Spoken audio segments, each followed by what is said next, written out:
Meghan, great to have you join us today. You know, it's been really tough to go wrong invested in U.S. equities this year, right? You had earnings up and then valuations of those earnings also up. We're up more than 25% year to date. Stocks really trounced bonds. Where does that leave you as an investor in terms of whether to kind of let that ride or make some adjustments? Yeah, thanks for having me. We have made some adjustments, and I think we have to acknowledge the strong gains that we've seen. And in our view, I mean, if you think about how the market thinks about risk, more often than not, the market tends to price just really more to one side of the risk spectrum.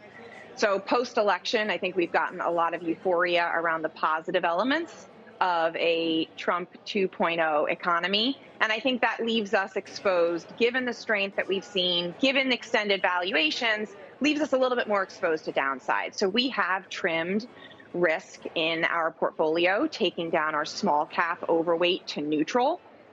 And it's not just policy related. We're also watching a little bit of weakness in the labor market, specifically labor demand, which is really key for the consumer. And we know that the consumer has been a huge driver of upside surprise to the economy.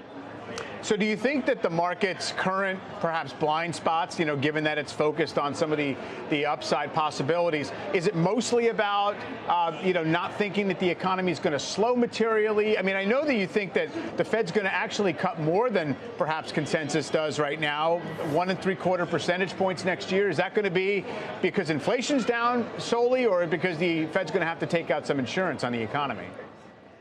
Yeah, well, and just to clarify, we're not negative. We just took down, we had a decent overweight to equities. We've taken it down. We're now just slightly overweight. And again, it's really all about the balance of risks. As we look into 2025, we do think that inflation will hit the Fed's target by the first quarter of the year, and that the Fed will be in a position to cut rates by more than the market is expecting. So another 25 in December, and then 100 to 125 or even 150 thereafter in 2025. So pretty consistent cutting of rates down to what we see as the neutral rate of about 3%.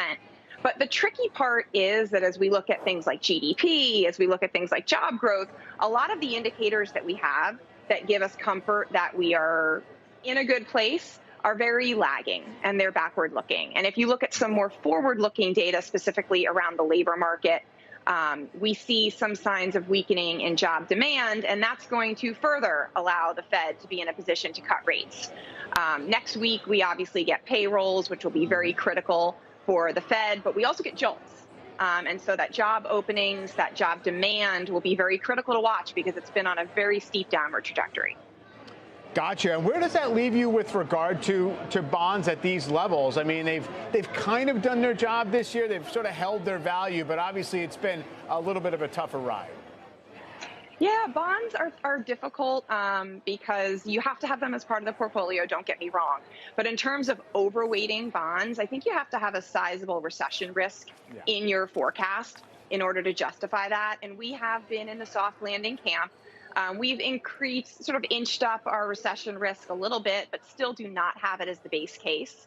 And given the volatility around interest rates, we're more comfortable holding a neutral allocation to bonds here and looking for spots in other areas to be defensive. We did take that small cap allocation and move it into hedge funds, which we think are obviously lower beta than small cap and can be defensive there as well. But we've had interest rates come in pretty nicely.